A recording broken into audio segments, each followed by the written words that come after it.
me dije që unë nuk e dua nënën tënde, pasi që sipas tyre nëna jonë fliste shumë, nuk I lindte të qeta, Mirëmbrëma të dashur miqtë e mi, ja ku po ritakohemi sërish me mua Tirona Lilin në kanalin ton Rrëfime Jete për të sjellur pranë jush rrëfimin dhe telefonatën e radhës. Këtë herë përpos letrave që ne lexojmë, kemi menduar që të bëjmë dhe rubrikën e telefonatave. Dua t'ju ja shpjegoj, do të thënë zëri është I ndryshuar sepse duam që të ruajmë identitetin dhe duam që të ruajmë etikën e njerëzve të cilët ne na telefonojnë dhe ndajnë historitë e tyre, do të jenë të gjithë anonim dhe të gjithë ju të cilët dëshironi që të tregoni historinë tuaj, unë do të shfaq një numër telefonik poshtë tabelës time që ju të shkruani dhe më pas t'ju kyçim në lidhjen tonë telefonike. Unë ju falenderoj të gjithëve që doni që të ndani rrëfimet e juaja. Sonte pranë jush do të sjell një rrëfim, një mesazh, një linjë telefonike nga një djalë, nga një burr. Ai është 38 vjeç, është nga Elbasani dhe sonte do të ndajë një shqetësim jashtëzakonisht të madh që e ka në jetën e tij. Me vite të tëra ai nuk flet me vllaun e tij. Vllaun e tij binjak, që ne nuk kemi mësuar në fakt që të dëgjojmë që bineqërit mund të ndahen ndonjëherë, por në këtë familje ka ndodhur dhe ky fenomeni. Dhe arsyeja që vëllezërit bineq janë ndar është fakti I një të vërtete që do t'ju trondis në momentin që ta dëgjoni. Unë nuk dua që të zgjatem shumë, dua që menjëherë t'ua sjell rrëfimin pranë jush që ta dëgjoni këtë histori të tmerrshme që I ka ndodhur këtij djali. Mirëmbrëma, besoj që më dëgjon. Mirë se erdhe në kanalin ton dhe në rubrikën ton Rrëfime Jete. Mirë se të gjeta. Faleminderit shumë. Dua pa humbur kohë të dëgjojmë rrëfimin tënd dhe atë që ti ke ta thuash nga zemra jote me shpresën që publiku im sado me komente edhe mund të ndihmoj për këtë gjë që ti e quan gabim.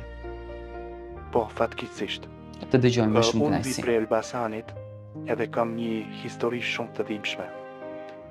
Unë jam binjak me vllajën tim, jemi rritur në një familje solide si të gjithë familjet e tjera në Elbasani.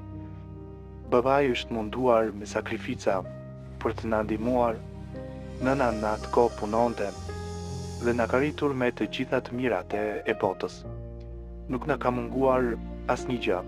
Ta them të drejtë kështu troç, kemi qenë në atë kohë që ka qenë shumë e vështirë, ne kemi qenë fëmijë jashtëzakonisht të lumtur. U ritëm mbas shkollës, studimeve, të dy gjetëm dashurinë e jetës, u fejua vllai I pari, më pas u fejova unë dhe menduam që si binjak që jemi, nuk do të ndaheshim asnjëherë. Po.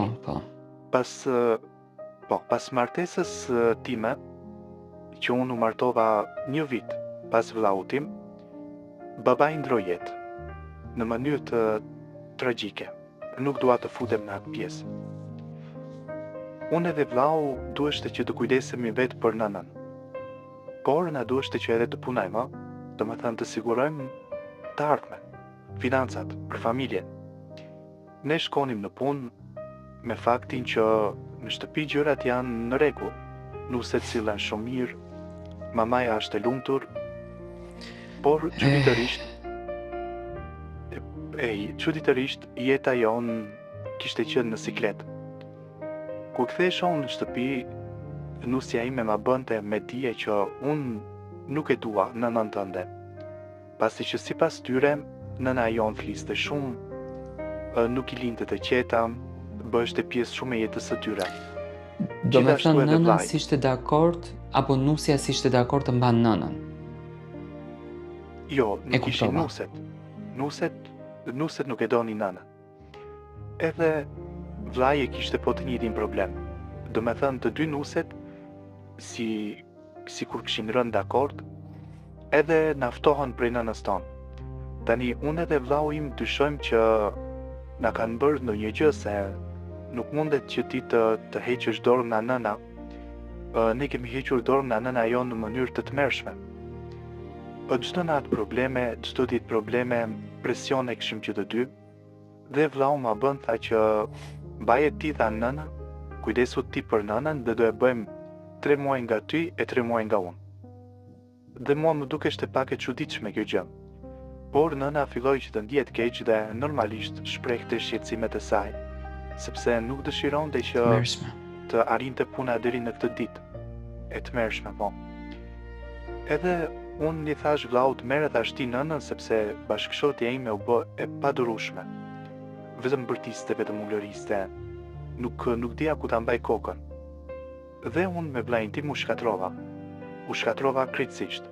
Rija vetëm me gruan, rija vetëm me familjen e gruas, nuk e kisha besuar që ne si binjak do të ndaheshim në atë formë. Kur mora vesh prej lagjes, ku banon vllai e kishte quar nënën në azilin e pleqve në Tiranë. U trondita herëzakonisht shumë dhe u ktheva në shtëpi atë ditë i mërzitur, i tronditur, sepse nuk doja që nëna jon të rinte atje. Tani nëna jon po bën 1 vit e gjysmë që është në azilin e pleqve. Mua më vjen shumë turp për këtë gjë që kam bërë. Gruaja ime nuk dëshiron as ta dëgjon embrin e nënës time. E lëre më ta mban. Jam në disa mendime që unë dua të pajtohem me vllajin tim, por dua që të ndahem nga gruaja ime, sepse nuk shikoj lumturi me këtë grua, nuk shikoj dashuri me këtë Emocionuese grua, me thënë drejtën. vetëm shikoj një presion.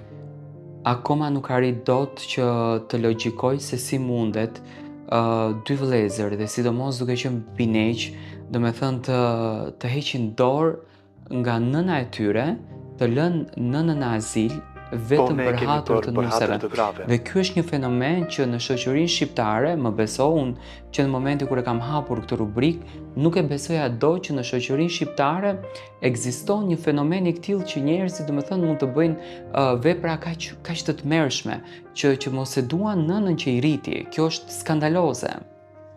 Nuk është që nuk e duam nënën që na rriti, por thjesht faktit ndoshta jemi ndikuar nga gjëra që janë mby natyrore dhe na kanë shkatruar familjen.